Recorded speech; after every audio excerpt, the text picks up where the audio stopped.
Hey everyone, tonight, we're sitting down with a story that sounds completely harmless at first. Just a story about a mirror in a bedroom. Something everyone has, something everyone looks into every morning. But the mirror in my room, or actually, in your room, because the moment you clicked on this video, I'm counting you as already standing inside that room with me. That mirror holds a strange little secret, a secret you'd never want to discover in the mirror in your home. See, some mirrors don't reflect light. They reflect things that do not belong in the room you're standing in. And that's when everything starts to go wrong. And honestly, I don't think you're brave enough to hear the whole story. So, before the fear hits, do me a quick favor, like the video and subscribe to the channel. Now tell me, where are you right now? Your bedroom? The living room? Lying in bed with your headphones on, wrapped in a blanket?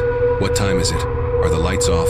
And where's the mirror in your room? In front of you? To the side? Or behind you? You might want to cover it in a minute. Or turn away, just in case it reflects something that isn't you. Alright, turn off the lights, pull the blanket up, put on your headphones, and let's begin. That morning, you woke up feeling a little heavy-headed. The lights were still off, curtains still closed, air colder than usual, the kind of chill that sinks into your skin like the AC dipped a few degrees while you were sleeping. You pushed yourself upright and checked your phone. 6:42 a.m., nothing strange. Or, not yet. You turned the lights on. The warm glow filled the room, landing right on the big mirror hanging on the wall across from your bed, nearly full height. Framed with old wood, the glass clearer than seemed possible. You'd always liked the mirror when you first moved in. Sharp reflection, cleaner than any phone camera, though sometimes it felt like it studied you a little too closely. You stood, walked past it, planning to glance quickly at your just-woke-up face. But the moment your eyes hit the glass, you stopped. Right there on the mirror, right at your chest level, was a handprint. A full, clear handprint, like someone had pressed their palm flat against the glass. Adult-sized. 5 fingers spread, a faint, oily smear around the edges. You frowned. Weird. You hadn't touched the mirror last night. You barely ever touched it at all unless you were dusting. You lifted your hand and placed it beside the print. Not a match. The other hand was larger, and the fingers were just a little too long. Long in a way that felt off, like they'd been stretched. You let out a small, confused laugh. Must have brushed it in my sleep, you told yourself.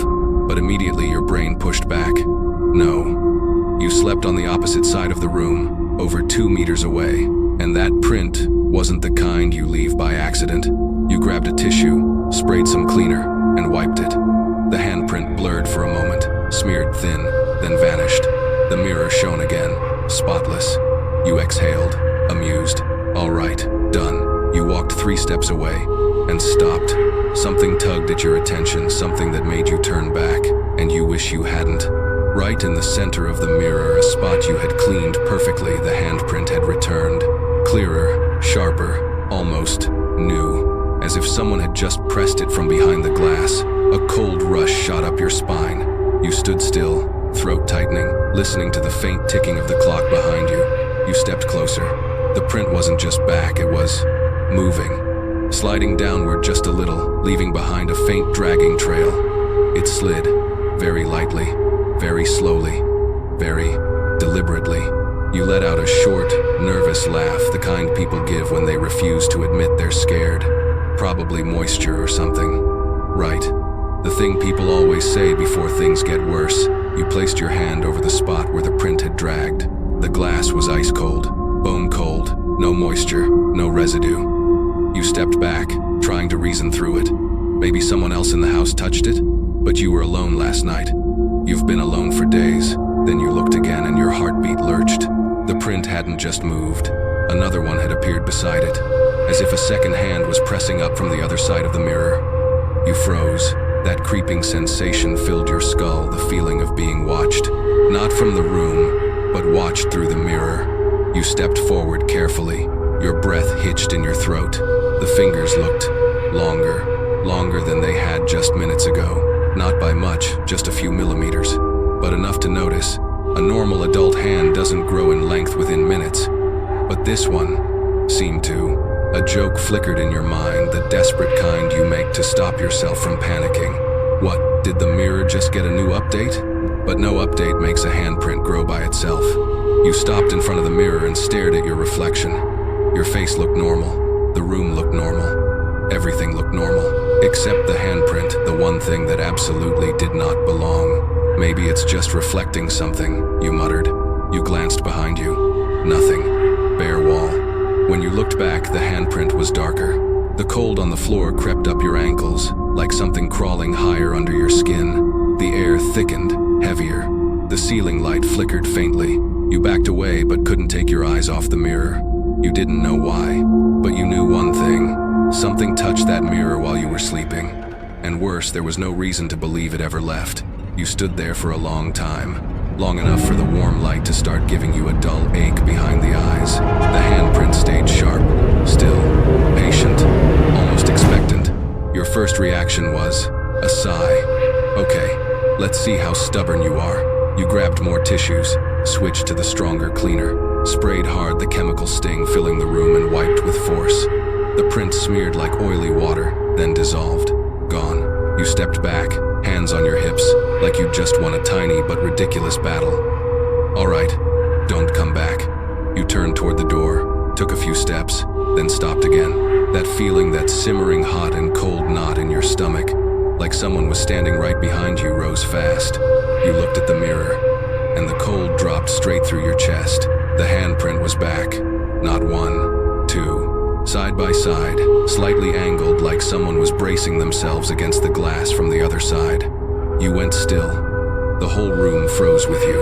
Your hands shook not from the cold, but because your body knew something was very wrong. You stepped closer, slow, heavy. Each footfall felt glued to the floor, not because you wanted to get closer, but because not knowing was worse. The print stayed still, but as you leaned in, you saw the outlines press deeper, clearer, almost engraved into the glass. You swallowed hard. Why is it getting sharper? You held your hand up beside them, not touching, just comparing. Your fingers trembled. The ones in the mirror didn't. They remained absolutely still, sharp, unmoving. You pressed the cloth to the mirror and wiped again. Clean, perfectly clean. You checked every inch. You turned to the door, determined to leave before it. You glanced back. 3 handprints. You froze. The room was dead silent, except for your heartbeat punching through your chest. You whispered, "This makes no sense. What the hell?" These weren't like the first 2. They were bigger, longer, tilted at a strange angle, like the wrist behind them was twisted the wrong way. A humorless, shaky joke slipped out of you, the survival kind. Okay, somebody's messing with me. Or this mirror has, like, a self-refresh feature. But no mirror adds handprints on its own. You leaned in closer this time, really looking, focusing on something you hadn't noticed before. The fingerprints. They were so clear you could actually see the ridges, except they weren't ridges. They were perfectly straight, perfectly parallel, like threads laid across the glass. No whorls, no curves, nothing that matched any human fingerprint. You touched the mirror with the tip of your finger, not to leave a print, just to feel the surface. The glass was cold, not AC cold, not morning chill cold, but deep cold, earth cold, well water cold, the kind that sinks straight into your bones. You pulled your hand back fast. Something is wrong. Seriously wrong.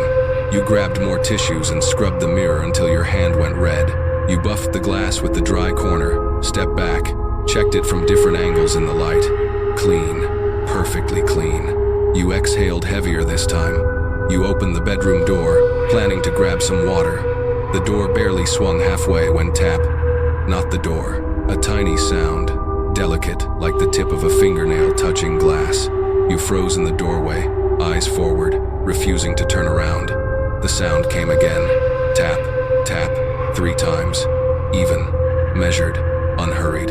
A sarcastic thought popped into your head because sometimes humans joke when we're terrified. Oh great, the mirror's calling me. You turned around. The mirror was clean, perfectly. You leaned in, scanned every inch. Nothing. You moved closer. Your heartbeat climbed with each step. Still nothing. You took a deep breath. I'm imagining it, that's all. You turned toward the door. Tap. You snapped around so fast your neck almost cracked, and you saw it. A fourth handprint was forming right in front of your eyes, appearing piece by piece, like a hand pressing through from the other side of the mirror. It didn't appear all at once. It emerged, inch by inch, like an image pushing through thick water. You stumbled back on instinct. Then you realized something worse. The handprint was moving, very slowly, very lightly, but definitely moving, like the hand behind it was feeling its way along the surface, searching for the right place, the right spot, the right height. Your height. Your lips trembled as your breathing broke into short, uneven bursts. Then you noticed something you had completely missed. The new handprint was exactly at your face level, as if it was adjusting its position, lining itself up to place a palm against your cheek from the wrong side of the glass. A sharp breath ripped out of you and you backed away fast. Then suddenly the handprint vanished. Completely. No smear, no fade. Just perfect, empty glass. You stared at it, waiting for something else to happen. 5 seconds, 10 seconds, nothing. You almost let yourself believe it was over, that maybe you'd imagined the whole. All the previous handprints appeared at once. Not one, not two, all of them. Every print you'd wiped layered across the mirror, overlapping, crowding the surface, dark, bold, impossible to ignore. Like something was saying, I'm still here, and I'm not going anywhere. The room dropped another degree. Goosebumps rose on your arms. The air grew thick, damp, heavy, like the inside of a cave. No sound except your heartbeat pounding in your ears. You stared at the swarm of handprints more than you could count and understood something undeniable. This wasn't dirt. This wasn't humidity. This wasn't a trick of the light. Something was trying to touch you. From behind the glass, you thought it would stop at the handprints. You thought avoiding the mirror, covering it, ignoring it would make it go away. Like some fleeting hallucination from a bad night's sleep. You were completely wrong, and you didn't realize how wrong until that night. All afternoon you tried to forget the mirror. You avoided looking at it. You threw a big sheet over it, pulled the curtains shut, blasted music, even shoved a chair in front of it like you were scolding a misbehaving child. A joke flickered through your head. If mirrors had feelings, this one's probably sobbing right now. But the truth was, you were the one terrified of it. Night fell. You turned off most of the lights. The room grew so quiet you could hear your clothes rustle each time you shifted on the bed. You tried to sleep, tried to forget the prints, tried to believe that one deep night of rest would reset everything. 11 p.m. Eyes still open. 12:17 a.m. Still awake. The room was cold, not AC cold, but that creeping cold that slips into every fold of the blankets, every strand of hair on your skin. You pulled the covers up over half your face. Near 2 a.m., sleep finally started pulling you down. Your eyelids got heavy. The world blurred. You were drifting until tap, a tiny sound, so small you wouldn't have heard it if you'd been fully asleep. But you weren't. You were balanced on that fragile line between waking and dreaming, and that faint sound yanked you back. You opened your eyes. The room was darker than you expected, only a sliver of weak light slipping through the curtains. You lay still, listening, trying to pinpoint the source. Nothing. Absolute silence. You closed your eyes again, tap. A little clearer. And this time, you knew exactly where it came from. The mirror. You didn't move. Couldn't. A cold draft crawled up your spine like someone exhaled gently against the back of your neck. It's not real, you whispered to yourself. Houses make noises. A stupid excuse, the kind everyone makes when they're scared out of their mind. If houses expanded by tapping fingernails, structural engineers would quit their jobs. Tap, tap, 2 in a row. Sharp, rhythmic, intentional. You jolted upright, your heart pounding so hard it hurt. The sheet you hung over the mirror was still there. That wasn't the scary part. The scary part was not knowing what was under it. The tapping came again, not from the room, from the glass itself, right beneath the fabric. Tap, tap, tap, precise, even, like someone was knocking with the tips of their nails, trying to wake you, trying to get you to look. Your body trembled. The air in the room thickened until breathing felt like pulling syrup into your lungs. Your own breathing sounded too loud, too fast, mixing with those quiet, persistent taps. You forced out a shaky whisper. Mirror, buddy, could you maybe go to sleep? A weak joke. but it kept you from screaming. Silence fell for a few seconds. You dared to hope. Then a new sound started. Not tapping, something worse. The sound of nails dragging lightly across the glass. It wasn't tapping anymore. It was dragging. A thin, scraping sound, slow, stretched so cold it sent a line of goosebumps racing up both your arms. You snapped on the bedside lamp. The weak yellow light filled the room just enough for you to see the sheet covering the mirror, bulging outward in the center. As if something underneath it was pushing up. You froze, didn't step closer, didn't look away. The sheet twitched once, then went still, then twitched again, small but unmistakable. Something beneath it was moving, and whatever it was tall, about the height where your own face would be when you stand in front of the mirror. Then a strange realization hit you, something you'd never even considered before. When fingernails tap glass, they make a sharp, quick sound, but overly long fingernails, they hit with a heavier, delayed click. And the sound you just heard was the second kind. Tap, just one this time, but enough to jolt you upright like a shock of electricity. You stared at the sheet, motionless now. You took a tiny step forward, slow, painfully slow, and then when you were just one arm's length from the sheet, it slid down. Not a natural fall, not gravity. It was being pulled, inch by inch, as if fingers were gripping the top edge and dragging it downward in a perfectly straight line. You stumbled back until your spine hit the wall. A desperate, dying little joke slipped from your mouth. If sheets start sliding off on their own, I guess I should call supernatural customer service. When the sheet finally hit the floor, the mirror came into full view, and you saw them.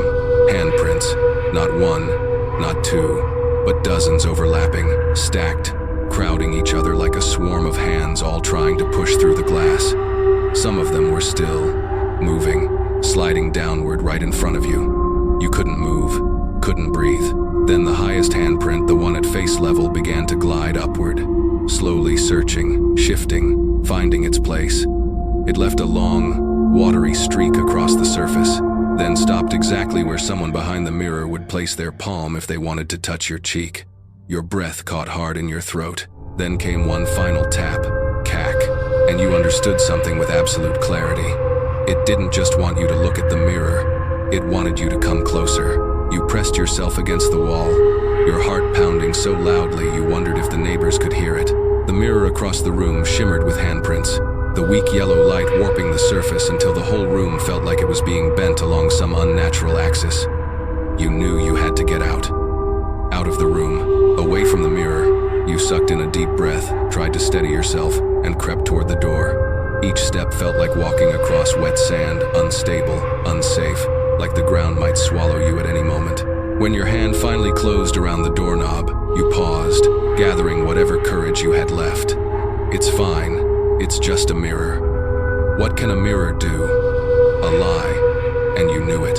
You opened the door. But the moment it cracked open, a faint, sharp scrape sounded behind you, inside the mirror, like something long and rigid dragging itself across the glass.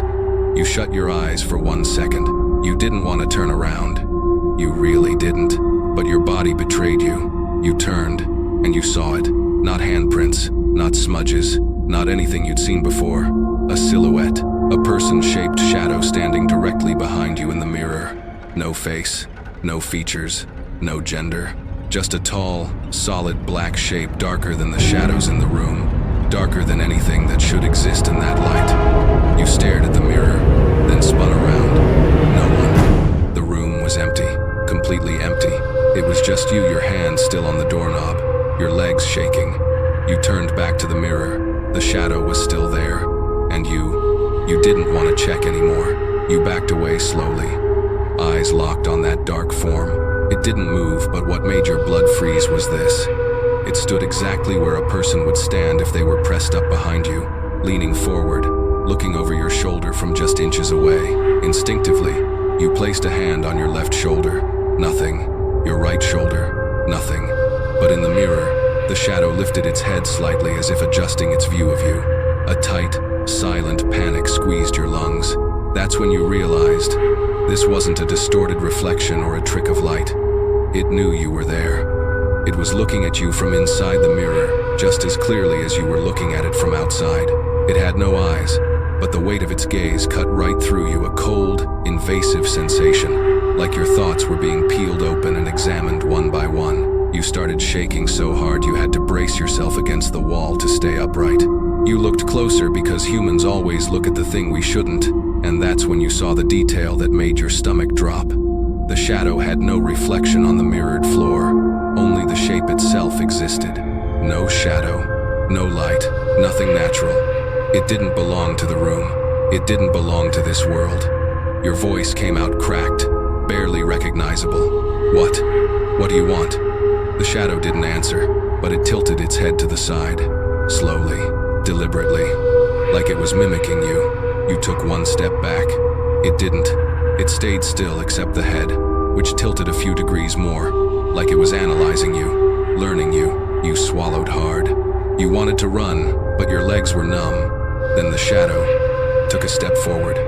Only in the mirror. No sound, no footsteps, no movement in the real room. But in the mirror it closed half the distance between you.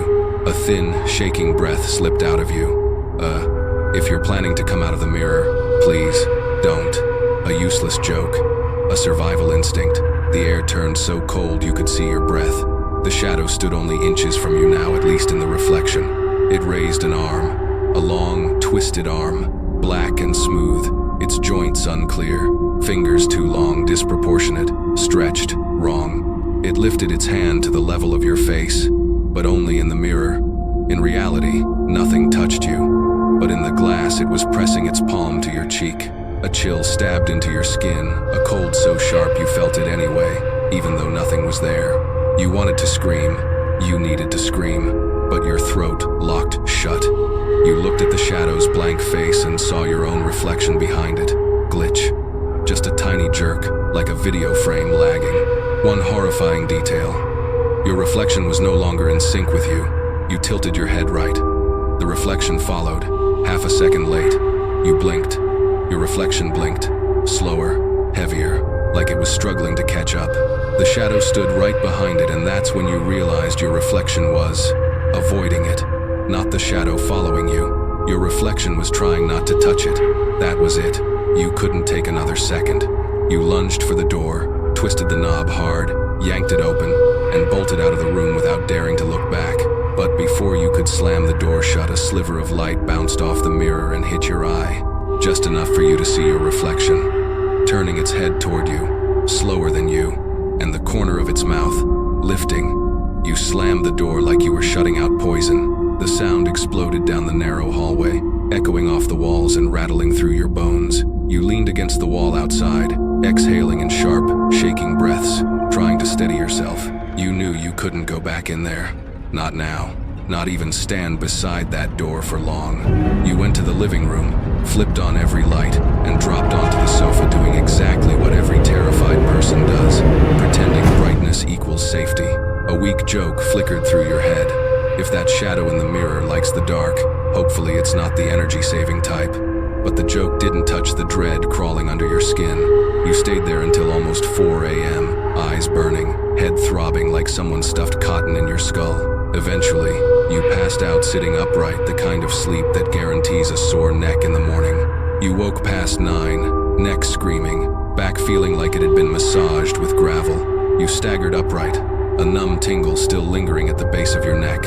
Morning light slipped through the curtains, making everything look so normal you started wondering if last night even happened. Maybe you dreamed it. Maybe you were exhausted. Maybe your brain just made something up. You tried to believe that. But then you remembered. The mirror. You inhaled, looking toward the hallway leading back to your bedroom. The door was still shut. The air around that end of the hall felt subtly colder, though you couldn't tell if it was real or just your nerves. Just go in, look fast, and get out. You whispered it, bargaining with yourself.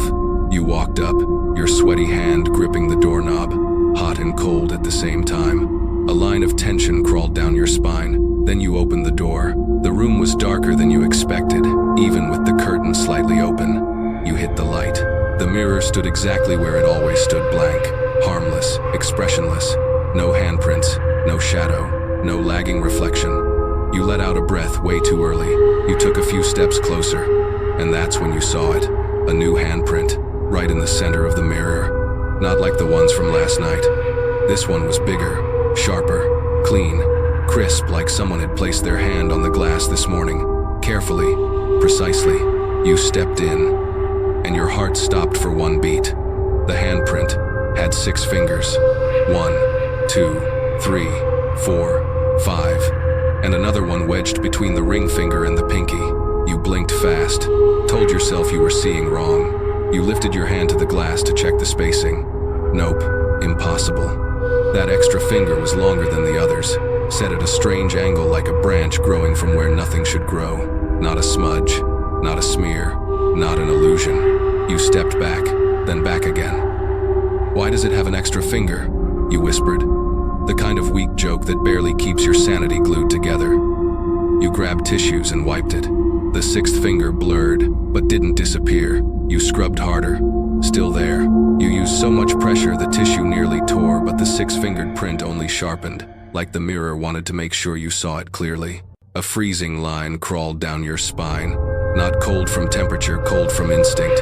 Your body knew something was wrong, deeply wrong, and it was evolving. You backed up again, and then you noticed something worse. This handprint didn't match any from last night. Different size, different proportions, extra digit. It belonged to something else, something that hadn't shown itself before. Something new. The room felt like it exhaled soft, but enough to make every hair on your arms rise. You looked again, and your skin tightened. Below the 6-fingered print was a long, faint smear, dragged straight downward like the hand didn't just touch the mirror, it moved across it. The streak ended exactly where your neck would be if someone behind the mirror were reaching for you. Your heart stabbed your ribcage in one violent thump. You froze, breathless. Then instinct made you whip your head around, terrified something was standing behind you. Nothing. You turned back and saw something even worse. The 6-fingered print was larger, not much, just a few millimeters. But you knew it wasn't that big when you first saw it. It was growing. You sucked in a shaky breath. Don't get bigger, please. The mirror gave no answer, but the air pressure shifted, the unmistakable sense of someone standing in the room with you, but not somewhere you could see. You took a step toward the door, skrrk. A delicate, nail-on-glass sound. You spun around. A new, thin smear had appeared under the 6-fingered print, faint, fresh as if someone had just dragged their fingertip down the surface at the exact second you turned away. You held your breath. Then in one single horrifying blink you saw it. The 6th finger, curled, just slightly, but enough to prove it was moving. You stumbled backward, grabbed the door, and bolted out of the room without thinking. Before slamming the door, you caught one last glance through the narrowing gap and swore you saw the handprint rotating, as if the hand behind it was twisting, searching for a new angle. You shut the door hard enough to shake the frame, as if that could trap whatever was inside. Your hands shook so violently the doorknob rattled. You didn't dare look at the crack under the door, or the knob, or even your own shadow on the wall. All you could hear was your heartbeat crushing your ears. You leaned into the hallway wall and sucked in air, trying to steady yourself. It didn't work. Your mind showed you one image over and over. That 6-fingered hand growing, turning, and moving. A shiver rolled through you so strong your whole arm broke into goosebumps. You made the only decision that felt remotely sane. Do not go back in there, not while you're awake. You walked straight to the living room, turned on every light, even the TV just for noise. The glow from the screen made it a tiny bit easier to breathe. You sat on the sofa, hugging a pillow, still feeling a cold patch clinging to the back of your neck even though the room was warm. You grabbed your phone, planning to message someone, anyone, just to feel less alone. But before you could open your contacts, the screen lit up and buzzed. New message, from an unknown number. You squinted, heart skipping a beat. 3 words, don't touch the mirror. You stared at the text, waiting for hidden meaning to rise out of the letters. Who sent this? How do they know? Is someone watching you? Your breath shook as you tapped for details. No name, no region, no country code. Just a bizarre string of digits so strange you weren't even sure it was a real number. You typed back, "Who are you?" You hit send. The message turned blue, and you waited. 5 seconds, 10, 20, nothing. You let out a shaky breath. Maybe it was some spam bot pulling a creepy prank.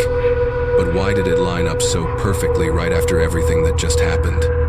You'd barely set your phone on the table when it buzzed again. New message. You opened it instantly. If it gets bigger, don't stand near the glass. You sank back into the sofa, scalp tingling. There was no way this was coincidence. Your fingers trembled as you typed, "Who is it?" The message sent.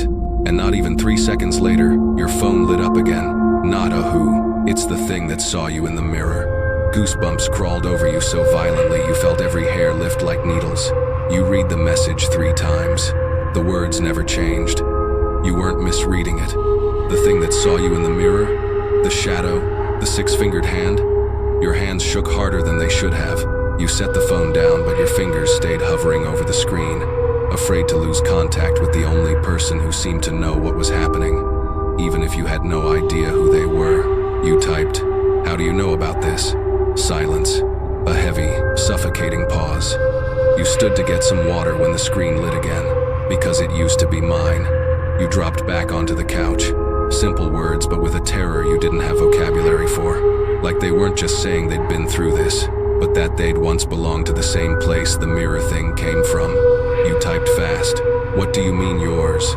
The mirror? Or that thing?" The reply came almost instantly. "I don't have time. Just listen. Don't let it see you again." Your breath stuttered. "See you again?" So it had already seen you. And if it saw you one more time, you typed frantically, "Why? What happens if it sees me again?" Another silence, longer this time. Then every time it sees you, it learns something. Your hands shook hard, nearly dropping the phone. "Learns? What? And for what purpose?" You typed. "What is it learning?" This time the wait felt endless, long enough that you thought the stranger had vanished. But the phone buzzed again. ITS learning how to step out. Your whole body went cold, like your cells were tightening, shrinking, bracing. You looked around the living room, warm lights, TV humming softly, everything perfectly normal. But the feeling of someone behind you wouldn't leave. You whipped around. Nothing.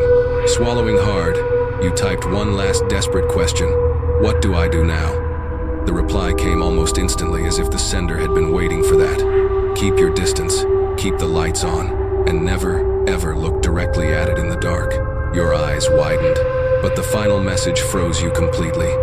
"I don't know how many times it has already seen you, or how much it has already learned." Every nerve in your body tightened. Then the phone buzzed again, but not from the unknown number. From your camera app. A notification popped up. Motion detected near the mirror. You hadn't turned the camera on. You'd never once enabled motion detection.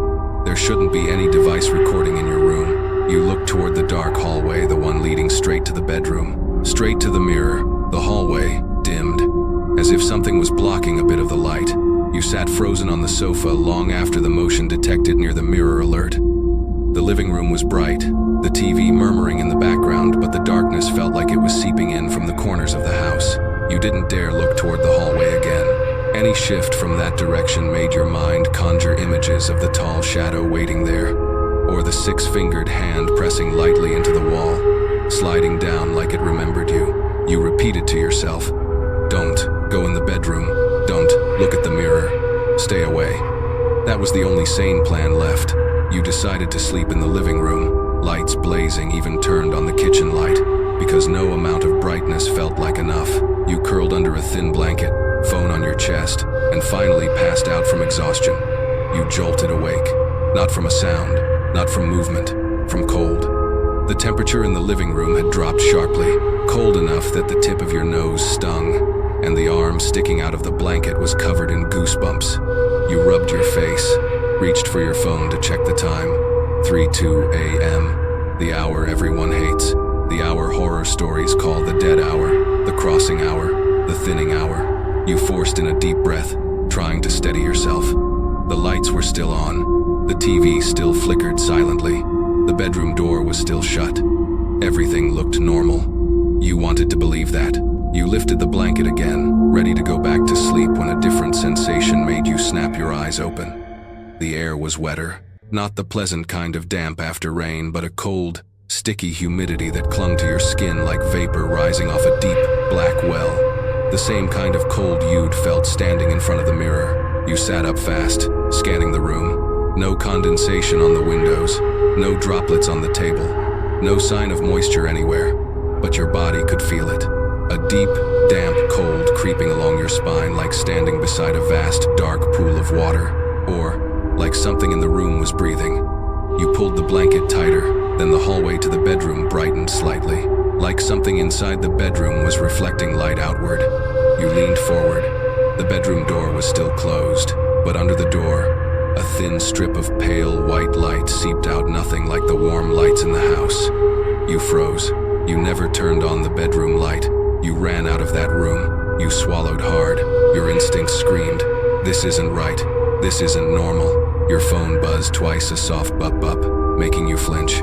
You thought it was another text, but the screen only lit up and dimmed again, as if something touched it, then pulled its hand away. "Don't tell me," you whispered. You stood slowly and stepped toward the hallway. The closer you got, the colder it became, the air wetter.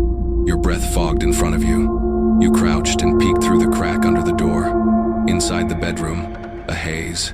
Not real fog, but vapor clinging to every surface, like someone had taken a scorching shower and flung the bathroom door open. Except, there is no bathroom in your bedroom. Your heart hammered. You didn't want to open that door. You should not open that door, and every part of your body knew it. But the faint light inside the room kept shifting, like the moisture itself was moving, like something inside was breathing. You gathered every scrap of courage you had left and turned the doorknob. The door opened, and what you saw inside nearly took your legs out from under you. The whole room was freezing. A layer of condensation coated everything. The desk, the dresser, the bed, the curtains, all glazed as if the room had been blasted with cold vapor. You could actually see mist rising from the surface of the table. But that wasn't the part that knocked the air out of your lungs. It was the mirror. The big mirror was completely white. No reflection, no room, no you. Just a dense sheet of fog covering the glass, dripping down the frame, as if someone had been standing there, face pressed inches from the surface, breathing into it for a very, very long time. You froze. A thought flashed through your mind, a thought you hated yourself for having. Condensation only forms when there's a sudden change in temperature, or when something warm exudes heat against a cold surface. But a mirror shouldn't have an inside. You stepped closer, feeling warm vapor rolling off the glass, an impossible sensation. Mirrors don't give off heat. You lifted your hand, then jerked it back, remembering the warning, "Don't touch the mirror again." You lowered your hand immediately. At that exact moment, a droplet slid from the top of the glass, but it didn't fall straight down like normal.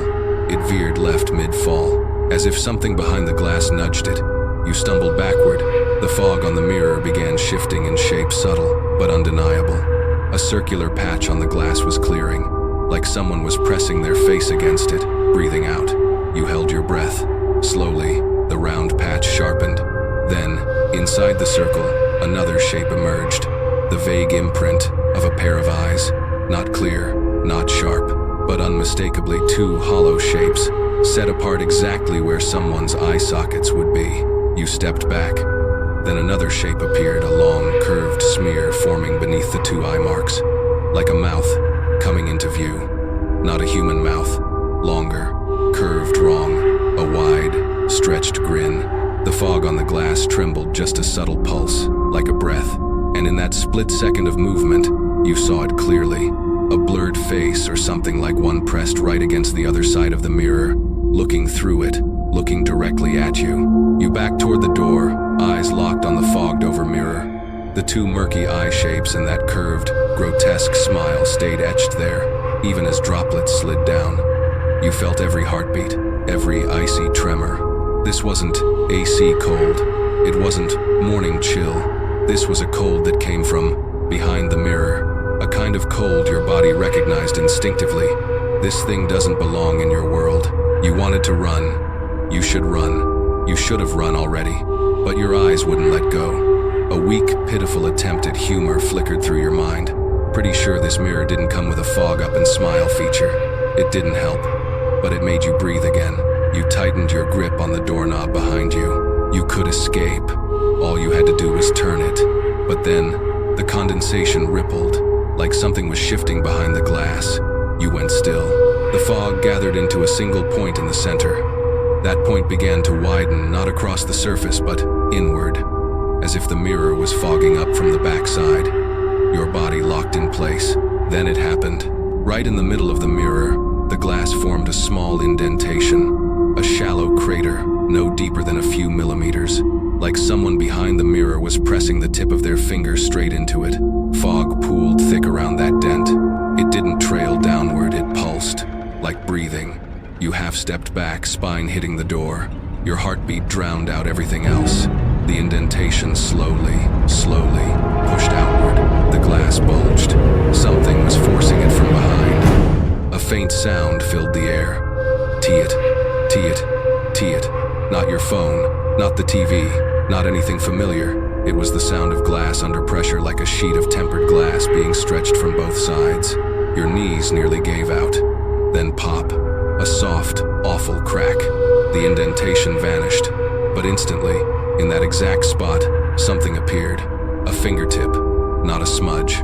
Not fog. A real fingertip pressing against the back of the glass. You could see the curve of the nail, the shape of the knuckle, the faint distortion of flesh flattening as it pushed forward, testing the strength of the barrier. You didn't breathe. Then the fingertip moved. Not a reflection, not a smear. It slid downward.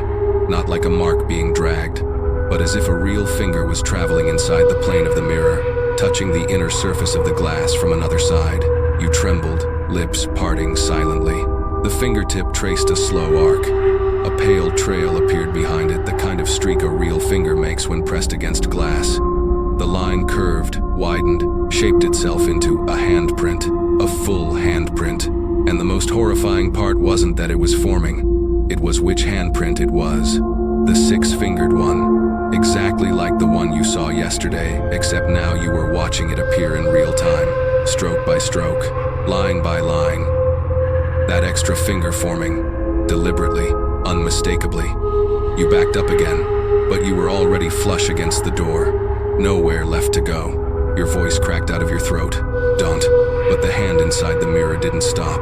It kept pressing, kept shaping itself against the glass. You could see the glass bow outward with each push, as if an entire arm and entire body was leaning against it from the other side. Then something happened that made your stomach drop. Sound. You heard it. A faint rasp, flesh dragging against glass. A sound that couldn't come from reflection, because nothing outside was touching the mirror. It came from inside. You wanted to look away. You wanted to run. You wanted to scream. But your eyes wouldn't release the sight. And just when you thought you'd hit your limit, the six-fingered hand moved, the extra finger curled, then the thumb, then the whole hand, pressed harder into the glass, just enough to make the mirror tremble. A soft thud like someone knocking gently with a clenched fist. You started crying without noticing, and the hand, slowly, slid to the right, not in a straight line, but along a path that felt like it was searching, feeling for a way out of the mirror frame. You choked out, voice shredded. Stop. Please just stop. The mirror didn't stop. The hand kept moving. A hazy streak dragged behind it, until the extra finger struck the edge of the mirror, and the second it touched that border, crack. A tiny shard of glass, splintered. Not from outside pressure, not from heat, but from the first touch of a hand that doesn't belong in this world. You stood frozen as that thin tchitchk echoed off the mirror's edge. A grain-sized piece of glass fell to the floor light as dust, but landing with the weight of a truth you didn't want to face. Whatever was inside the mirror was now strong enough to break through it. You backed away, one hand groping for the doorknob behind you. Your eyes refused to blink because somehow it felt like blinking would give the six-fingered hand a chance to slip out. You finally caught the doorknob, but instead of running, you froze. Because, in the mirror, you saw yourself turning away even though you were still facing the glass. Your heart punched your ribcage. You tilted your head left. Your reflection tilted right. And not because of symmetry. This time, the angle didn't match at all. You leaned a little more. Your reflection's neck bent farther, too far, like something was tugging it. You blinked hard, desperate for this to be a hallucination, but every blink felt delayed. Your reflection blinked too late, heavy, like its eyelids were sticking to the glass. You whispered, "This isn't real. It can't be." Your reflection's lips moved, but no sound came out, and it wasn't mouthing the same words. You said, "This isn't real." It said something else. Something with far more mouth movement, far too wide, like it was trying to explain something you did not want to hear. You stepped back half a step. Your reflection didn't. It stepped forward. A pathetic joke slipped out of you. If you're not copying me, does that mean I voided my mirror warranty?" You let out an empty, shaky laugh.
memories, moments that happened long ago, or worse, moments that haven't happened yet. You covered your face, gasping for breath. Then, your phone buzzed. You flinched and checked the screen. A message from the same unknown number, ITS starting to show you what it sees. Your pulse spiked. You typed fast. What does it see? Reply, instantly. Not the present, not the past. Other versions of that room, where it used to be. You swallowed, your throat scraping dry. You typed, "What do you mean other versions?" This time, the message hit like a blade. There were others before you, standing exactly where you are, your breath hitched. If the mirror was showing people it had seen before, then none of this was your memory. It was its memory. You staggered to your feet. Your hand drifted toward the bedroom door like you were being pulled.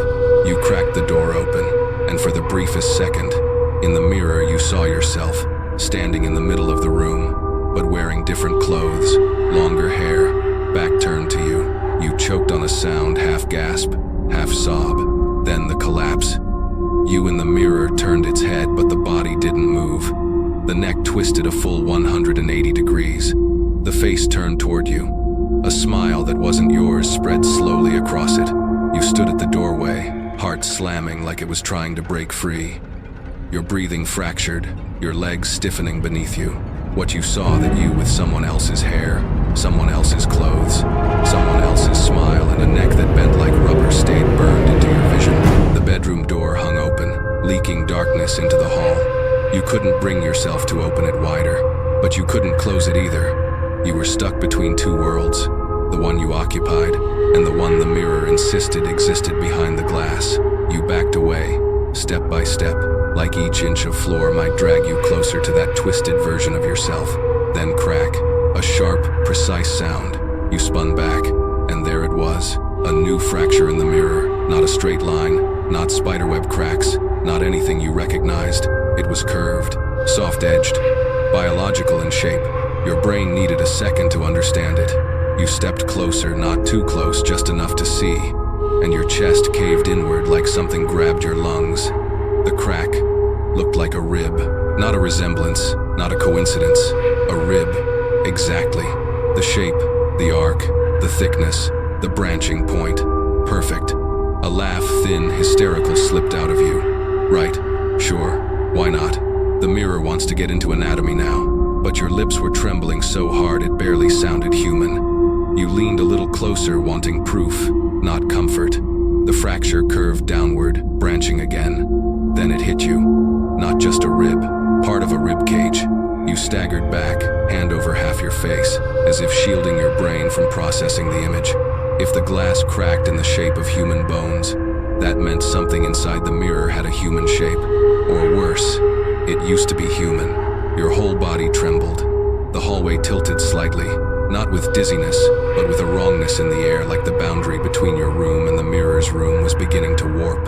You forced a breath, cold air stabbed your lungs. Then, another sound, not a crack, a drag. Long, slow, delicate. The sound of a fingernail scraping against something stretched thin. You stared at the mirror, and saw the second horror of the night. Next to the rib-shaped fracture, another crack began to form. This time, the crack curved upward, forming a wider arc.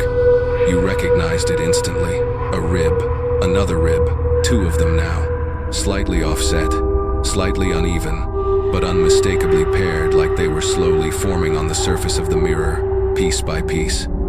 As if something behind the glass was pressing its chest against it. Your throat tightened. You forced yourself to breathe quietly. You backed up slowly, eyes locked to the mirror. The air changed heavier, wetter, like something's breath was leaking from behind the glass and sticking to your skin. Your hand drifted to your neck, squeezing lightly, you didn't even know why. Maybe because some instinct deep inside you whispered that your own neck might be next in line to appear beside that forming ribcage. Then, a third crack. Sklong, curved, below the other two. 3 ribs. 3 clean, anatomical ribs lining up in the mirror.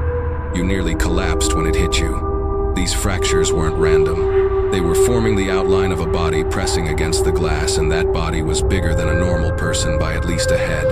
Your voice cracked into a whisper. It's getting closer, because that's exactly what it was doing. It wasn't just pushing its hand through. It wasn't just testing the glass. It wasn't just showing its blurred face. It was pressing its whole torso outward, seeing whether the mirror could crack in the right shape to let it through. A faint pop broke the air. A new crack formed lower this time. Not a rib, a pelvis. You sucked in a hard breath. You remembered the text message, ITS learning how to step out. And now, the mirror was cracking along the shape of its entire body, like it was measuring, testing, finding the weakest points. You slapped a hand over your mouth, choking down a sob. The entire mirror vibrated, stopped, then vibrated again, a rhythmic shudder, like the breathing of something huge standing right behind it. You backed down the hallway until your spine hit the wall. Your eyes stayed glued to the room, and just when you thought it couldn't get worse, a tiny crack so fine you might have missed it appeared right between the ribs. A straight line, darker than the others, the sternum. You understood. The cracks were no longer random. The mirror was reshaping itself into a ribcage. Its ribcage. And that ribcage was facing directly toward you. You pressed your back to the hallway wall, staring at the mirror through the half-dark. Those rib-shaped fractures looked like dead branches jutting outward from the glass, curling and intersecting just like real anatomy. Horribly familiar, horribly wrong. Someone, something, was forcing an enormous chest into the mirror, testing the strength. You swallowed hard. Your throat scraped with dryness. You knew one thing for certain. You couldn't get close. You couldn't touch it.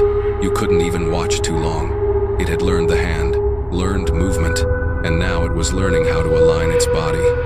You were halfway backing toward the living room when the hallway light flickered, then died. Your breath hitched. The house wasn't pitch black, but it was dark enough to sharpen every fear. You heard your own breathing, fast, heavy, strangled. You forced yourself to inhale. You turned to run for the light switch, and that's when you heard the whisper. The first whisper, soft, very close, and not from the bedroom, from behind you, from the mirror. A long, dragging whisper, thin as torn thread. He. You froze. Your whole body locked, nerves firing blindly. Not wind, not electricity, not the house settling. A human whisper behind the glass. You turned your head slowly, like someone about to witness something that should not exist. The mirror stood there, blurred in the dying hallway light, but the fractures, they looked deeper, darker, as if the glass was being pulled inward by something hungry. Nothing moved, but you felt it, something standing on the other side of the cracks, standing so close it might be breathing against the back of the glass. Your voice came out a shiver. Who's there? No words answered, just breathing. From inside the mirror, a faint exhale, followed by tiny ticking noises like glass grains shifting with each breath. Then another whisper. Hey. You convulsed with a full-body shiver. That voice, it wasn't male, wasn't female. It was incomplete, like someone stitched multiple whispers together and forced them into one sound. You stepped back, your chest cinched tight. Then something so horrific your stomach lurched. It whispered your name, slow, clear, savoring each syllable. Your name. You slapped a hand over your mouth to keep from screaming. You didn't remember ever speaking your name out loud here. You didn't remember ever saying it alone in this apartment. No one texted your name, except the unknown number. But the mirror, how could it know? You shook your head violently. No. You turned to run, but the whisper came again, closer this time, so close the back of your neck went ice cold. Don't turn away. It didn't sound like a warning. It sounded like begging or luring. Your fists clenched tight. You forced yourself against every instinct to look back at the mirror, and you saw it. A faint, blurry face behind the cracks. Not clear, not defined, just a dark mass roughly shaped like a head. No eyes, no mouth, nothing but shadow thick enough to feel a gaze. You stumbled backward until your spine hit the wall, and in the moment you lifted your head, something in the mirror moved. Not a hand, not a body, the cracks themselves. The rib-like fractures pulsed, subtle, slow as if something behind them was breathing. You heard another whisper, open, for me. The words were ragged, breathless, but clear, and meant for you. You shook your head violently. No. voice in the mirror whispered again, broken into pieces. No, you. That was the moment you bolted full sprint out of the hallway and into the living room. You didn't look back. You didn't dare. You turned on every light in the house again. Bright, blinding light washed over everything, letting you breathe for half a second. You leaned hard against the kitchen counter. The house was dead silent. You thought, what does it want? It said your name. It begged you not to turn away. It told you to open for me. And if it knew your name, you glanced at your phone. It vibrated. A message from the same unknown number. If it started saying your name, the wall between you and it is already thin. You nearly dropped the phone. You typed back, shaking. What does it want now? The reply came instantly. It wants you to come back to the mirror. You're the first person it's ever seen this clearly. Your hand loosened. Your skin went cold. Another text arrived immediately. And don't believe any whisper. Even if it gets your name right, it never gets the voice right. Your throat tightened, and you suddenly remembered that voice. It wasn't human. It wasn't even trying to be human. It was something learning how to sound like one. And it had learned your name. You stood frozen in the living room, phone still in hand. The messages looped in your head, don't trust it. Its voice is wrong. The wall is thin. The whispers lie. Your eyes stayed glued to the screen, your brain clawing for anything that resembled a plan. Then you heard it. A tiny sound. Plup. You snapped your head toward the kitchen. Nothing. You listened harder. Plup. Plup. Something was tapping a surface. Soft, like fingertips on a countertop. You swallowed, stepping toward the noise. The kitchen was bright. Everything normal. Sink, counter, fridge, nothing out of place. Until you saw it. On the counter, right beside the glass of water you left last night, a handprint. You froze. Not a smudge. Not a smear of oil. A six-fingered handprint. Large, long, sharp, pressed into the surface as if someone placed it there moments ago. Your heart pounded so hard your vision blurred. The kitchen countertop was 2 rooms away from the bedroom mirror. There was no reason, no possible way that print could be here. You whispered hoarsely, I didn't touch that. I know I didn't. You leaned closer and jerked back when you noticed the shape. The fingers weren't equal length. The extra finger curved at a wrong, unnatural angle, twisted like a bent branch. You couldn't stand to look at it. You turned to run and stopped dead.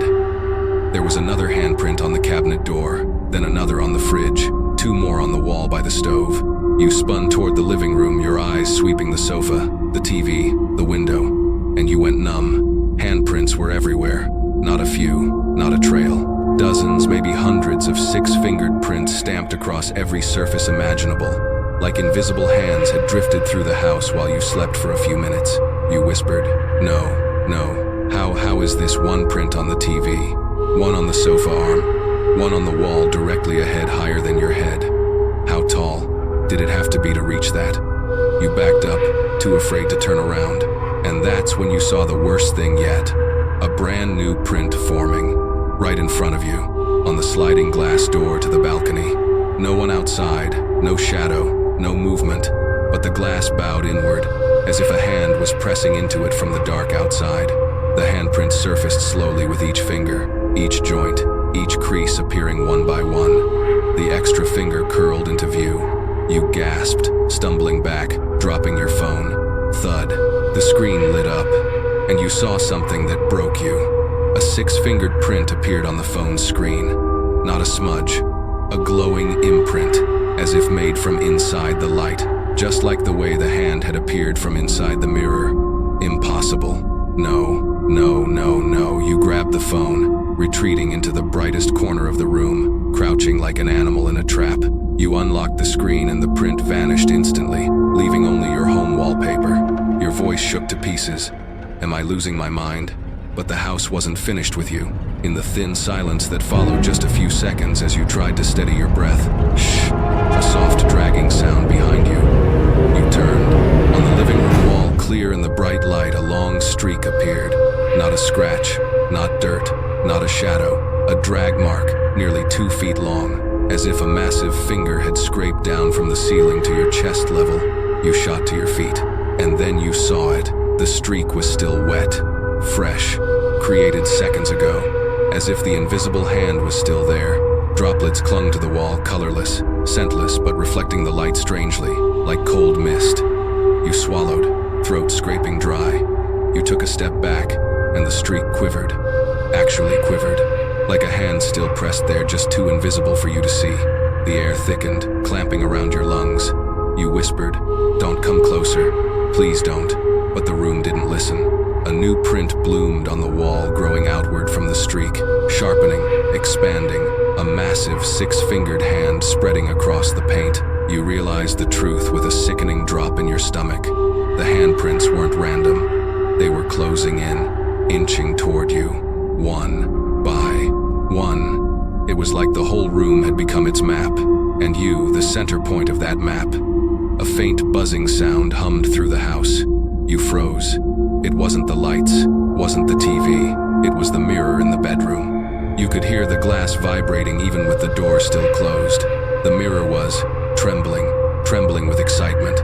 Excited because it knew so many of its hands were already outside the mirror, and there was only one thing left, to bring whatever body those hands belonged to through the rest of the way.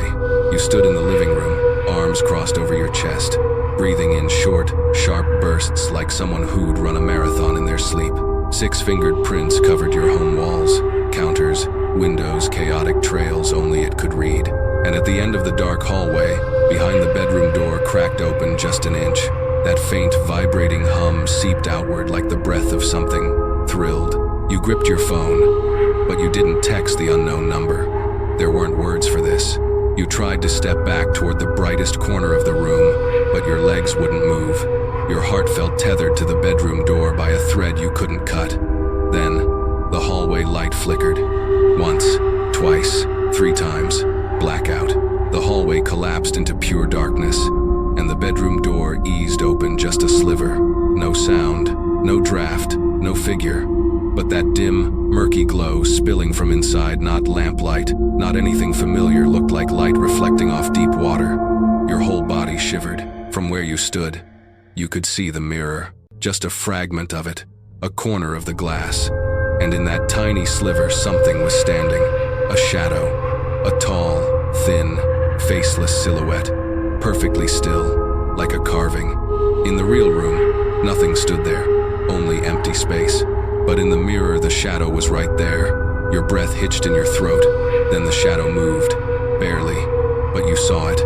It tilted its head, slow, cautious, like it was checking whether you were still watching. "Please don't see me, please don't look at me," you begged silently. Too late.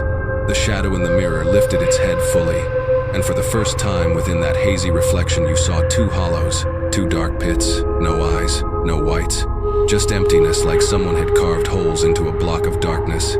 It looked straight at you. You wanted to step back, wanted to run, wanted to scream, but your legs refused to listen. Then the shadow took a step forward. Inside the mirror, the movement was heavy, deliberate, like something pushing through water pressure. In the real world, no footsteps, no sound, no shape, but a freezing wind slid around your ankles, cold enough to tighten your skin. You stammered, No, this can't." The shadow stepped again, and now it stood at the very edge of the mirror's frame. A soft creak echoed the sound of glass bowing under pressure. You saw it clearly. Each time it lifted its foot in the mirror, the surface bulged outward like skin pressed from the inside. A desperate thought flickered in your mind. This mirror's about to give birth to something. Nobody laughed. Nothing was funny. The shadow raised one arm. Too long, too thin, too many joints, fingers curled like dead branches. The 6th finger, longer than the rest, tapped the glass. Out here, the mirror shuddered. A spiderweb crack fanned out from the point of contact. You recoiled, arms shielding your chest. Inside the mirror, the shadow leaned its head toward the glass. You couldn't see its face, but the shape of it, stretched, warped, like it was being flattened against the surface. It placed its second hand down, then pushed. No human footsteps, but you heard it, a heavy body forcing itself against a thin barrier. Crick, creak, splinter, tiny sounds, like bone bending. The shadow stepped again, and now, its body inside the mirror no longer matched the position of the real room. It had moved forward as if part of it was already in your world. visible only through the frame. One more step, and it would break through. You mouthed a silent scream. Stop, stop, please, stop. But the shadow didn't stop. The mirror bulged. A crack split down the edge. You tried to back up your foot, hit the coffee table you dropped, landing hard on the floor. From that low angle, you saw the moment that would haunt you forever. In the mirror, the shadow had pushed half a leg out. Out here, no leg, no foot, just the air, trembling. Not because it couldn't get through, because it was testing pressure, testing force, testing the limits of the glass. Then it stopped, its head tilted again, listening to your breath. Right then, your phone lit up. A text. When it stops, don't celebrate. That's when it learns the fastest. You didn't even finish reading before in the mirror the shadow lifted its head. That long, distorted skull turned toward you. And then, the worst thing tonight happened. The shadow didn't step forward. It stepped back. It pulled its leg from the crack, withdrew, straightened its body, as if it had just figured something out, as if it had just solved a puzzle, as if it had discovered a new rule. You shook so hard your stomach twisted, bile rising. In the mirror, the shadow stood still.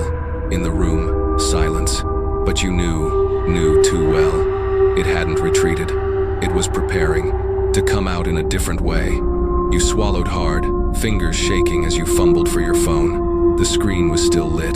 The last text from the unknown number staring back at you. When it stops, don't celebrate. That's when it learns the fastest. Learns what? How to crack the glass? How to step out? Or how to copy you? A cold, sinking thought dropped straight through your gut. It's learning you, your movements, your reactions, every retreat, every flinch, every fear. You pushed yourself upright, stumbling backward, bracing against the living room wall. The light washed over you like a thin layer of protection, barely there, barely helpful, but better than standing in the dark. What were you supposed to do? What could you do? Your eyes drifted toward the bedroom, and you saw it. In the mirror, a figure stood there. Not the shadow, not the creature. You.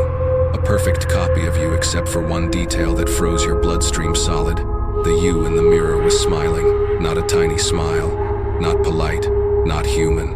A wide, warped grin stretched far too high, pulling toward the ears like someone had bent your face into that shape. You slapped a hand over your mouth. You weren't smiling, weren't moving, weren't even breathing right, but the reflection moved on its own. You whispered through trembling lips, no, stop. The reflection tilted its head exactly like the shadow had earlier. Then it lifted its right hand. You didn't lift yours, but it still lifted its hand. It waved, once, twice, 3 times, like it was greeting you or inviting you. Your heart curled in on itself. A weak joke flashed across your mind. Well, at least it has manners. But humor couldn't soften the terror of watching your own double gesture without you. You backed against the wall, eyes locked on the mirror. The reflection kept smiling. Then, that smile stretched wider. You heard it, a faint, sickening sound, like skin being pulled too tight. Rip. Tears welled instantly in your eyes. The reflection lowered its hand, but instead of standing still, it shifted posture, leaning forward, hands on its knees, peering down at you through the glass like it wanted a closer look. A pressure settled on your chest, crushing. Its mouth opened, but instead of sound, it produced a silent laugh. No voice, no breath, just the shape of laughter twisting its lips, twitching, jerking, like a puppet whose strings were being yanked too fast. You grabbed your head, shaking. Stop, please stop. The reflection froze, then it straightened. Its gaze, if that's what it was, locked onto you. It took a step forward, inside the mirror, not outside, but you felt the floor beneath your feet tremble. You realized it wasn't actually stepping. It was imitating the effect of stepping, testing how you'd react. It was rehearsing you, trying out your role. You're not me, you whispered. The reflection's smile twitched higher, like it knew, like it agreed. Then the worst thing yet happened. The reflection raised one finger to its lips and made a shh gesture. You choked on a sob, and the moment your first whimper slipped out, the reflection's head snapped sideways, fast and sharp, like a mannequin being jerked violently. It was listening, listening to your crying, like it enjoyed the sound. Then it mimicked your sob, silent, warped, the mouth quivering, stretching, trembling like cut flesh. "Don't copy me," you begged, voice breaking. The reflection stopped. It tilted its head, lowered its hand, and then it reached its left hand toward the inside of the mirror, fingertips brushing the edge of the glass. Soft, almost gentle. Then it tapped once. Click. You froze. One tap like a signal, and in the mirror, behind your reflection, the shadow moved, as if the reflection had called it, had summoned it. You staggered backward, trembling uncontrollably, retreating from the bedroom, from the hallway. But the reflection wasn't done. It stepped close to the edge of the mirror. The glass bulged, its mouth opened, and for the first time, you heard an actual sound. Not a voice, not wind, but a fracture. A thin, brittle crackling like ceramic splitting. Then it spoke in a voice snagged between shattering glass and a dying breath. "Kum, Bayek." You broke. You ran, stumbling, slipping, nearly collapsing. Because for the first time, your reflection had found a voice. You slammed into the living room wall, gasping like someone drowning in air. You pressed your hands against the floor, cold sweat running down your spine. The reflection could talk, not perfectly, not fully, but the sound was real. No more miming, no more silent echoes. It was deciding its own actions now. You glanced toward the hallway. The light spilling from the bedroom looked like a distorted moon glow. Pale, cold, wrong. You whispered, desperate, "Don't change anymore, please." But the house wasn't yours anymore. A soft grinding noise drifted from the bedroom, not the mirror vibrating, but the room turning. You swallowed, forcing yourself toward the hallway even as your instincts screamed to run. But you had to see. Not knowing was worse. You stood at the bedroom threshold, refusing to step inside, and you instantly understood the source of that grinding sound. Inside the mirror, the room wasn't the same. Your stomach dropped. In the reflection, the bedroom door wasn't on the left anymore. It was on the ceiling. The bed had stretched into a long black slab, slanted like a diagonal line. The right wall bent inward, warped as if someone had grabbed both ends and twisted until it snapped into a sharp, pointed angle aimed straight at the mirror. And the wardrobe was gone. Your mouth dropped open, but no sound came out. The real room in front of you was untouched. Straight walls, bed exactly where it should be, door on the hinges, you know. But in the mirror, everything was scrambled, warped like some manipulated maze. You could see it clearly now. The mirror wasn't reflecting your room. It was reflecting a version of it, a bent, stretched, wrong version. You backed up, whispering, "That's not my room. That's not." Inside the mirror, the walls kept cracking like ground shifting during an earthquake. The whole structure rearranged itself beat by beat, angle by angle, as if two invisible hands were pulling every surface, testing how far the room could bend before it broke. A miserable joke slipped from your mouth. If this is an interior remodel, then yeah, it's a pretty unconventional style. It didn't help your fear, but it helped you breathe. And then you saw the second horror of the night. The room in the mirror was expanding, walls stretching outward, the door still lodged in the ceiling, widening like a dark, open mouth leading somewhere far beyond what your house should contain. That space did not belong to your home. You stepped closer, unconsciously, needing a better look even though your hands were shaking so badly they barely felt attached to you. Inside the mirror, two warped walls created a narrow, hidden corner, a pocket of darkness. And from that darkness, a hand slid out. You slapped a hand over your mouth to keep from screaming. Not the six-fingered hand, a human hand, but long, thin, nails sharp and curved, like they'd been pulled and regrown wrong. The hand scraped along the maze-like wall inside the mirror, feeling, searching, as if something else lived inside that twisting dimension. You whipped your head toward the real room, nothing. Flat walls, no intruding hands, no movement. But in the mirror, the hand pushed further through, up to the wrist, up to the elbow. You choked. Then, a tiny click echoed from the mirror, not glass cracking, but a latch opening from the inside. The ceiling door in the mirror swung open. A black gust poured out like smoke, but heavier, moving with intent. You backed against the hallway wall, your heart a violent hammer in your chest. The room in the mirror now looked like something out of a nightmare. A door in the wrong place. Origami folded walls bent at sick angles. A bed stretched like someone tried to tear it in two. And the worst part, your reflection. You stood inside that twisted maze. Your jaw dropped. Your reflection stood in a corner of that warped chamber, a spot that didn't line up with any place in your real room. It didn't move, just stood there, head slightly tilted, staring into the darkness where that ceiling door had opened. You whispered, "When did you get there?" The reflection tilted further, slowly turned its face toward you. Its expression stretched. A smile spread across its face, but not at you. It was smiling at whatever stood behind it. Behind your reflection, crawling out of that misshapen ceiling door, a long shadow slithered down. Not the same shadow as before, not a person-shaped thing. A long, spine-like silhouette dragging itself downward.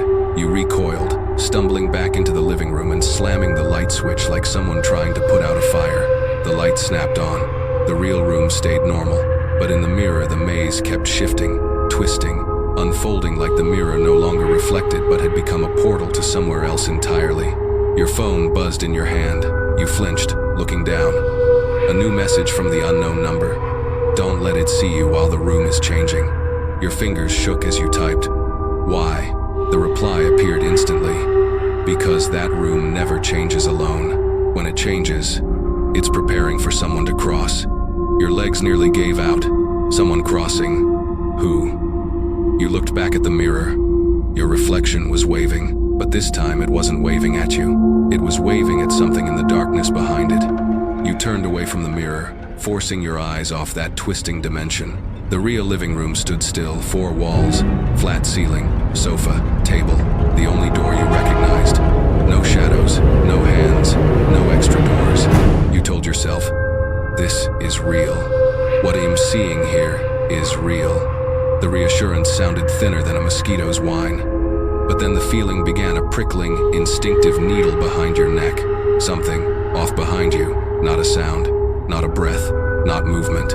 Just a sense that a space had opened up behind your back like someone stood at a doorway you'd never noticed. You swallowed and slowly turned. The living room was normal. You exhaled a shaky laugh. Okay, just scaring myself again. You rubbed your forehead.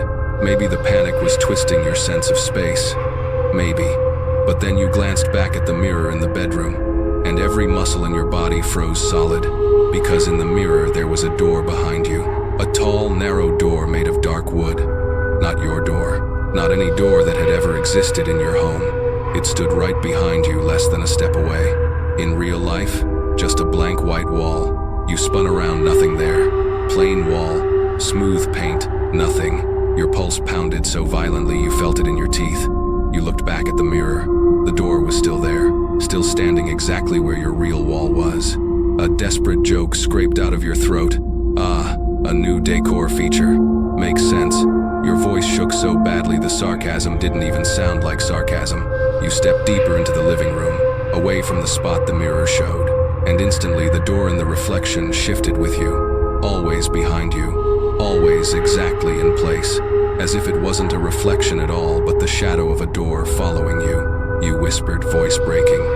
No, no, no. You move left. The door in the mirror glides left. You move right. The door slides right. You stand still. The door freezes right behind you.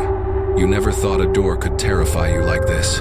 Then you notice something you missed before. There's a thin line of light under it, a faint glow, a sickly yellow, like the hallway lights of an old hotel. You know for a fact nothing in your home gives off that kind of light. Your throat tightens as you lean closer to the mirror, eyes locked on the reflection. The door in the mirror swells slightly, like something inside it is breathing. You think, what's behind that door? Why does it stay behind me? Is it waiting for me to open it? Or waiting to open from the other side? You whisper, who's in there? Nothing answers, but the door in the mirror trembles. Just once, like a hand pressing on the doorknob from the inside. You whirl toward the real wall, smooth, white, harmless. No door, no glow, no anything. Reality slides under your feet like loose gravel. You force yourself to breathe, to think, to stay grounded. Click. A tiny, precise sound echoes from the mirror. The doorknob in the reflection, turns a little. Your fingers go icy. Your knees nearly drop. You scramble backward from the mirror, pressing yourself against the sofa, gripping the edge of the coffee table like a lifeline. When you look back, the door is opening. Slowly, painfully slow, a centimeter at a time. And what spills out from the widening crack isn't the yellow light anymore. It's darkness, thick, opaque, like ink. You stare into it, breath trapped in your lungs. Inside that darkness, something stands. Not large, not the tall shadow, not your reflection. It's too small. You squint. It stands straight, arms hanging limp, head slightly tilted. But the size is that of a child. A numb, electric shiver rolls through your whole body. Then it takes a step forward. In the mirror, its foot hits the floor with a wet, wooden thump. Thok. You stumble backward. You can't control your legs anymore. You look back at the real room, still empty. But in the mirror, the faceless child stands just beyond the doorway, only a few steps from you. The door behind it hangs wide open. You whisper, "What are you?" It tilts its head to the left exactly like the reflection did. Then, it lifts its hand, a tiny hand, with 6 fingers. The scream rips through your chest but never reaches your mouth. You just collapse onto the floor, breath shattering. And in that exact moment, the child in the mirror lifts its 6th finger to its lips. A silent shh, exactly like the second figure did, exactly like your reflection did, exactly like the first shadow did, exactly like everything that has been trying to crawl out. Your scalp tightens so hard you feel every hair pull upright. Then the mirror makes a soft, heavy thump. You look up, heart stopping cold. The door in the mirror isn't behind you anymore. It's now standing to your left. And in the real room, there is no door there at all. The door in the mirror stands flush against your left side, as if it slid across the reflection just to ensure it always occupies the blind spot you can't guard. In the real world, nothing. No door, no seam, a harmless flat wall. You want to believe that wall. You want to believe that if you lean on it, nothing will pull you through to that twisted space inside the mirror. But the mirror tells a different truth. In that reflection, the door is beside you, standing next to the faceless child, close enough that if you tilted your head, you'd brush shoulders with it. You bite hard on your lip to keep from crying. You glance back at the real wall. You press your palm against it, cold, solid, nothing wrong. You whisper, "It's just a wall, just a wall." But your hand gets colder, as if the wall is breathing, as if something behind it is exhaling through stone. You snatch your hand back. No way. Then the first knock lands. Talk. Your whole body locks. You know exactly where that sound came from. Inside the wall. Exactly where the door stands in the mirror. You grip the table edge so hard your knuckles burn. Talk. Not loud, not strong. Just fingertips tapping wood. You check the mirror. The faceless child is tilting its head, listening to the same sound you hear. You swallow hard. Don't open it. In the mirror, the door quivers, like someone behind it is testing the knob. In the real room, no door, but you hear it tiny, wet, heavy steps, walking inside the wall. Drag, tuck. You slap your hands over your ears. You don't want to hear it. You don't want to know how close it is. But the sound grows clearer, as if the wall is a sheet of paper, too thin to hide anything behind it. You tell yourself, trembling, "It's not real. It's not real." Then a harder knock. Thud. The wall shakes, shudders. You fall backward onto the floor, eyes fixed on the vibration rippling outward like water. A flat wall shouldn't move, but it just did. You saw it. The room grows colder. The air turns thick, heavy, wet like someone is pouring cold water over you from the inside out. In the mirror, the child lifts its 6-fingered hand and plants it on the door, as if signaling whatever is trapped inside the wall. You panic, screaming, "Don't help it." Your reflection, still standing inside that twisted maze of a room, turns its head toward you, and it smiles. You never thought a smile could feel threatening, but this one numbs your skin like frostbite. Then another sound. Thud. The wall kicks forward, hard, as if something huge slammed into it from the inside. Dishes clatter on the shelf. A picture frame tilts. You crawl backward toward the sofa, crying as you go, terrified to even blink. One slow beat after another pounds from inside the wall, not tapping, not knocking, but a heartbeat. The heartbeat of something trying to get out. Thump, thump, thump. You slap a hand over your mouth, shoulders shaking. You glance at the mirror just in time to see the faceless child standing right beside the door in the maze, and you realize its tiny feet aren't touching the floor. It's floating. The wall trembles again. Not one shock this time, but a rolling, continuous shiver, like the whole thing is being bent from the inside out. Your hands shake so violently you almost drop your phone. You text the unknown number, ITS in the wall. What do I do? The message sends instantly. You wait, you pray. You don't even know what you're praying for. Your phone buzzes. If the tapping becomes thumping, it means it found the weak spot. Your heart caves inward. Another buzz. If the wall starts breathing, don't stand near it. You stare at the wall, and there it is, the white paint swelling in and out in a steady rhythm, like the wall is breathing. You leap to your feet and sprint toward the front door. But halfway across the room, a long, tearing crack rips open behind you. You whirl around. A split is opening down the center of the wall, not cracking like plaster, not crumbling like drywall. It's opening like skin. You scream and back toward the door. But in the mirror, the maze door swings all the way open. The faceless child stares at you through the gap, raises its hand and gestures. And in the same instant, the real wall exhales. A long, hollow breath, dragging a groan from deep inside. Then a finger pushes through the split, a long finger, cold, gray, with 6 joints, feeling around for you. That 6-jointed finger crawls outward like the leg of some oversized insect hunting for daylight. You retreat toward the front door, eyes locked on it, waiting horrified to see what part of that body comes next. You don't know what's worse, the thing crawling out of the wall, or the things in the mirror watching the whole scene unfold. Because in the reflection you're double. The child, the long shadow, all of them stand perfectly still, facing you, like an audience waiting for the climax of a show. You're shaking uncontrollably. The floor feels like ice beneath your feet. Your breath fogs in the air even though every light is still on. Crock. Another sound, soft but deep, like stone grinding. Not from the wall, from the mirror. You turn and your chest seizes with a sharp, crushing pain. A new fracture runs down the glass from the top left corner toward the center. It glows faintly, bluish-white like light stirred up from the bottom of a dark lake. The older cracks the ribs, the pelvis, the warped body shape begin glowing too, dim but pulsing, like bioluminescent veins. It feels like you're standing in front of an egg splitting open, and something inside is about to crawl out. You whisper, stammering, don't open anymore. The mirror seems to hear you. It vibrates, a long, steady shudder like breathing. The bedroom dims, then brightens, in sync with the mirror, as if the light in the room no longer obeys the lamp but obeys the creature behind the glass. Tch! Another small crack branches outward. You stumble backward into the hallway. But it's too late. Every crack in the mirror begins to spread at once. Crack, crack, crack, crack. Each sound slices through the air like a blade. The mirror shudders, but the shards don't fall out. They sink inward, as if something inside is inhaling the glass. Your reflection jerks its head aside as cracks slice through its body, but it's not afraid. It's smiling.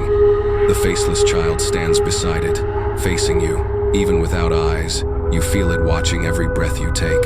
In the maze behind them, the tall shadow twists, preparing to stand. You whisper, barely audible, please don't come out. A tiny pop breaks from the glass like a bubble bursting underwater. A slit opens in the mirror, not wide, barely the width of a finger. But from that slit, bluish-white light spills out cold and milky. And then you see it, not a hand, not the shadow, not your reflection, an eye. A single, massive eye, round, black, impossibly deep, peering through the crack. Your breath stops altogether. Your body goes rigid, frozen like the mist in the room turned to ice.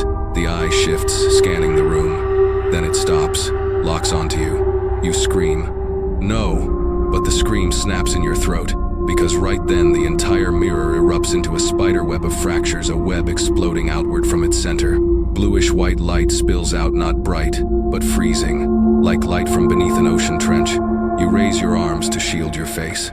The mirror convulses, shaking as if something enormous is throwing its weight against the glass. Inside the maze beyond the mirror, everything happens at once. The tall shadow rises. The faceless child steps toward the crack. Your reflection stretches out a hand as if to take yours. The warped walls bend like gates pushing open. The first dark figure presses its face to the glass, and all of them, everyone reaches for you. You stumble back, shaking your head, gasping, "Don't.